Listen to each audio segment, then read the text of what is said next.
നമുക്ക് ഏറ്റവും പ്രധാനപ്പെട്ട കാര്യം തൗഹീദാണ്, അള്ളാഹുവിലുള്ള വിശ്വാസമാണ്. അതിൽ ഒരു ചാഞ്ചാട്ടവും സംഭവിക്കാൻ പാടില്ല. ഉറച്ചു വിശ്വസിച്ചു കൊള്ളുക എന്നത് ദുനിയാവിന്റെയും ആഖിറത്തിന്റെയും വിജയത്തിന് നിദാനമാണ്. ആ ഈമാനാണ് പരിശുദ്ധമായ അഹ്ലുസുന്ന വൽ ജമാഅ ലോകത്ത് പഠിപ്പിക്കുന്നത്. എന്താണ് ആ തൗഹീദ്? എന്താണ് ആ തൗഹീദ്? അത് നമ്മൾ ഖുൽ ഹുവല്ലാഹു അഹദ് സൂറത്ത് ഓതല്ലേ, അതിലെന്താ തൗഹീദ്? ഖുൽ ഹുവല്ലാഹു അഹദ് സൂറത്ത് ഓതാത്ത സ്ഥലമുണ്ടോ?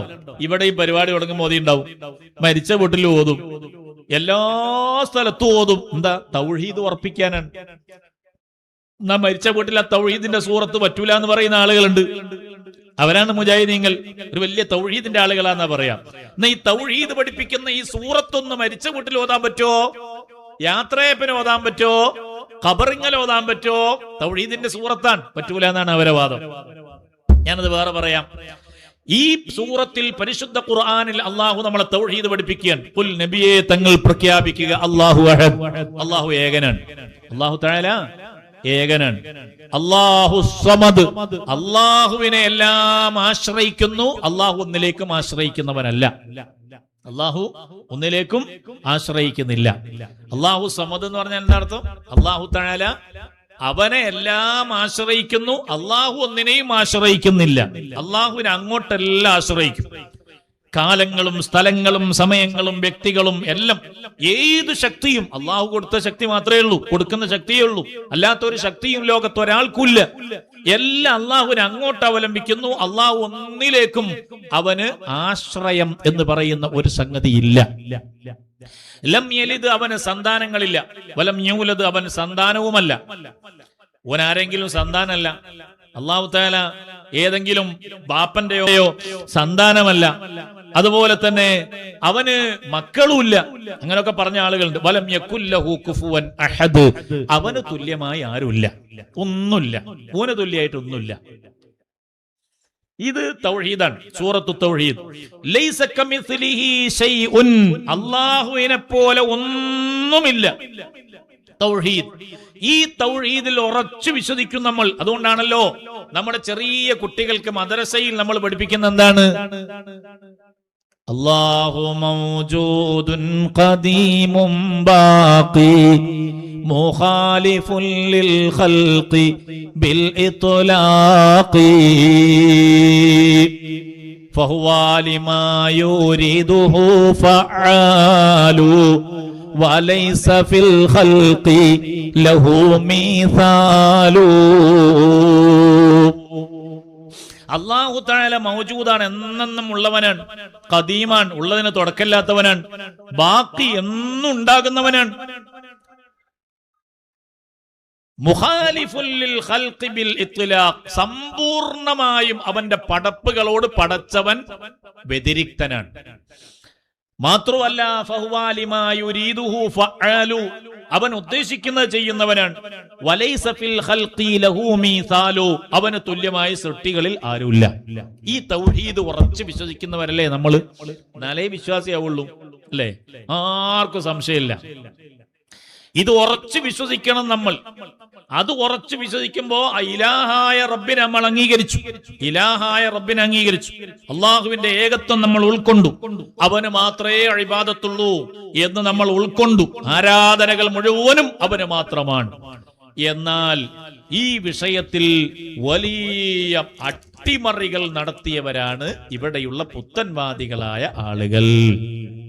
പുത്തൻവാദികളായ ആളുകൾ അവരെന്താ പറയുന്നത്?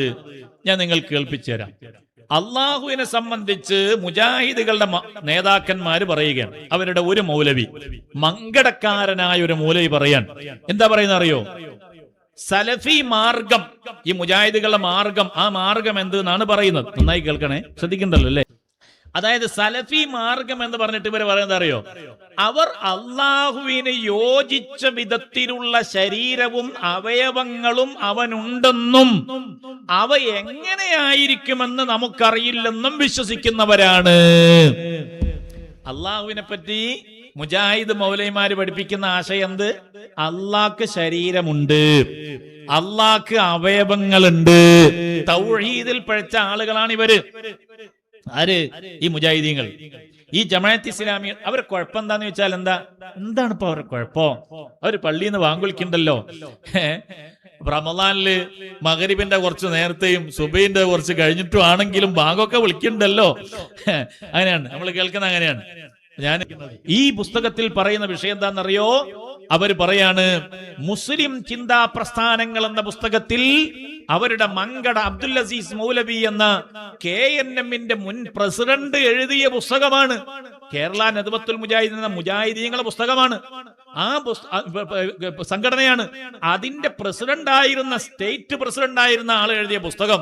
ആ പുസ്തകത്തിൽ പറയുകയാണ്, അള്ളാഹുവിന് ശരീരമുണ്ട് എന്നും അവയവമുണ്ട് എന്നുമാണ് ഇവർ വിശ്വസിക്കുന്നത്. അപ്പൊ മുജാഹിദീങ്ങളെ കൂട്ടത്തിൽ പോയാൽ നമ്മൾ ഇതുവരെ പഠിച്ച അള്ളാഹു മൗജൂദും ഖദീമും ബാക്കിയും അതുപോലെ ഖുലു അള്ളാഹു ആയതിൽ പറഞ്ഞ ആശയമൊക്കെ മാറ്റി വെച്ചിട്ട് ഇനി അള്ളാഹ്ക്ക് ശരീരമുണ്ട് അവയവുണ്ട് എന്ന് വിശ്വസിക്കേണ്ടി വരും. വേണോ ഈ ആശയം? മുസ്ലിങ്ങൾക്ക് വേണോ? പിന്നെ അതിൽ പറയുന്നുണ്ട്, എത്ര ഉണ്ട് വലിപ്പം എന്നൊന്ന് നമുക്ക് അറിഞ്ഞൂടാ, എത്ര അവയവുണ്ട് അതും നമുക്ക് അറിഞ്ഞൂടാ, അത് അവന് പറ്റിയ അവയവങ്ങളും ശരീരവുമാണ്.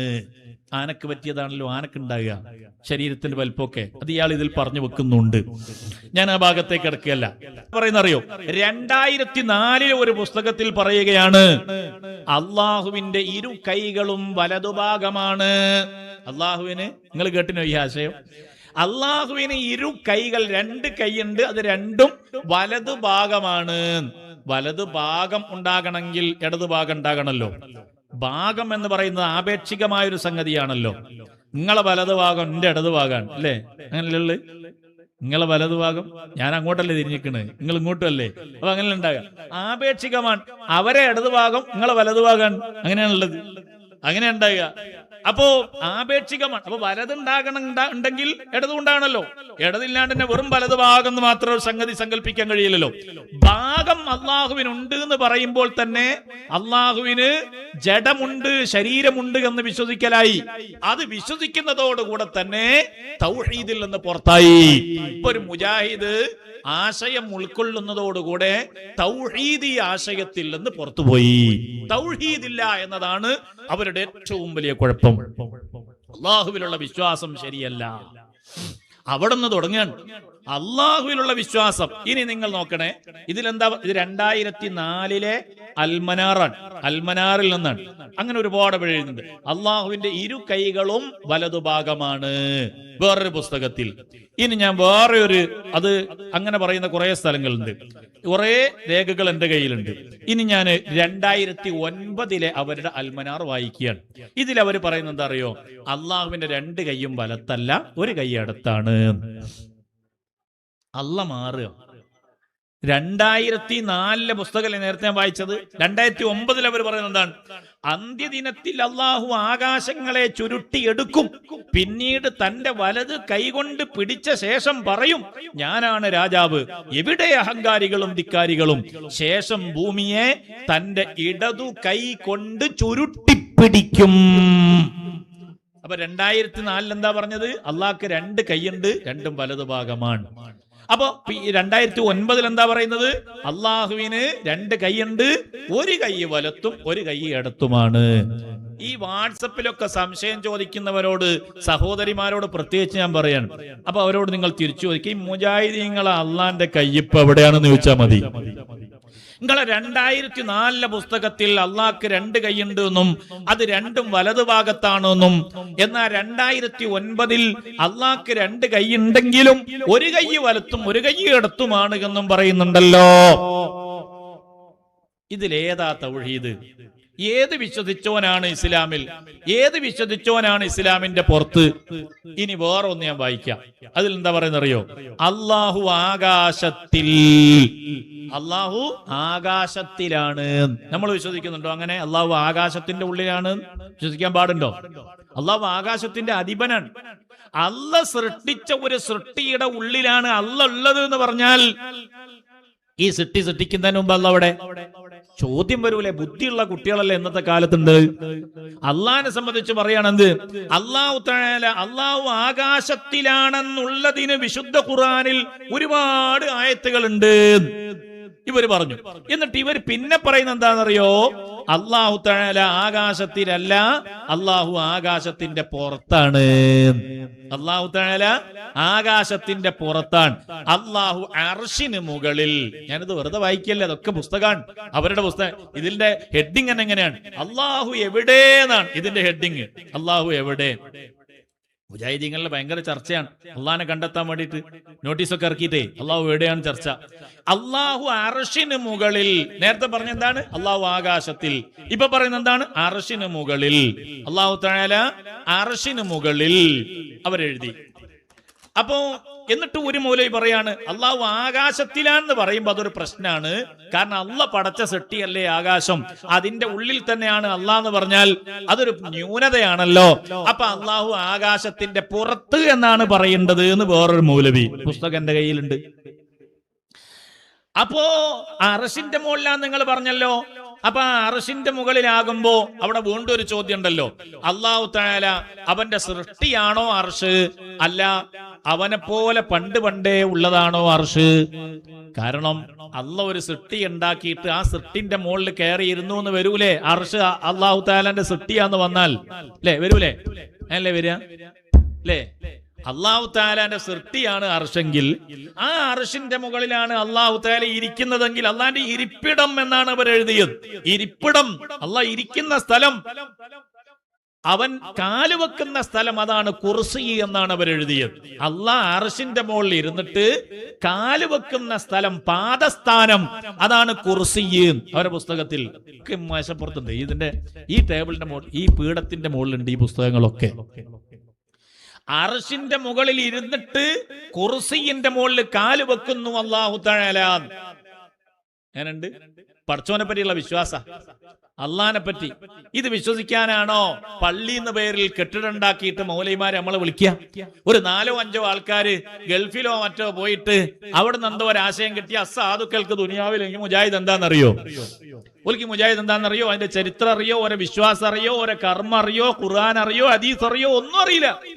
4-5 ക്ലാസ് മദ്രസയിൽ പഠിച്ചിട്ട് ഇവിടുന്ന് പോയ ആളുകൾ അവര് വന്നിട്ട് നമ്മൾ പൈസ ഒക്കെ ഉണ്ടായപ്പോ എന്നാ പിന്നെ പുതിയൊരു ആശയത്തിലേക്ക് കുറച്ച് ആൾക്കാരെ കൂട്ടിയാലേ നമുക്ക് ഇവിടെ ഒരു നേതാവാകാലോ എന്ന് വിചാരിച്ചിട്ട് കുറച്ച് പെണ്ണുങ്ങളെ ആണുങ്ങളൊക്കെ വിളിച്ചാൽ നമ്മൾ ഇവർക്കനുസരിച്ച് ഇസ്ലാമിനെ മാറ്റിമറിക്കാനാണോ ഈ ദുഷിച്ച ആശയം, തൗഹീദിന് വിരുദ്ധമായ ആശയം? നമ്മൾ ആലോചിക്കണം സഹോദരിമാരെ. നമ്മൾ എന്തെങ്കിലും ഇങ്ങനെ ആരെങ്കിലും പറയുന്നത് കേൾക്കുമ്പോഴത്തേക്ക് അതിന്റെ പിന്നാലെ പോയാൽ പിന്നെ അതിനെ നേരുണ്ടാവും. ചേകനൂരിന്റെ പ്രസംഗമൊക്കെ നോക്കി കേൾക്കാൻ വേണ്ടിയിട്ടല്ല. ഓനെന്തല്ല പറയണത്? ചേകനൂരിന്റെ പ്രസംഗം, ആ പ്രസംഗത്തില് ഇസ്ലാമിന് വിരുദ്ധമായിട്ട്, സ്വഹാബത്തിന് വിരുദ്ധമായിട്ട്, നബിതങ്ങൾക്ക് എതിരായിട്ട്, സ്വഹീഹുൽ ബുഖാരിക്ക് എതിരായിട്ട്, ഖുർആനെതിരായിട്ട് എന്തെല്ലാം കാര്യങ്ങളാണ്. ഖാദിയാനികൾ എന്തെല്ലാം സംഗതികളാ പറയണത്. ഇത് ഈ സംശയങ്ങൾ, അതിനാണ് നമുക്കൊരു അടിത്തറ ഉണ്ട് എന്ന് പറഞ്ഞ ആ അടിത്തറ സുന്നത്ത് ജമാഅത്താണ്, ഇസ്ലാമിന്റെ ശരിയായ റൂട്ട്.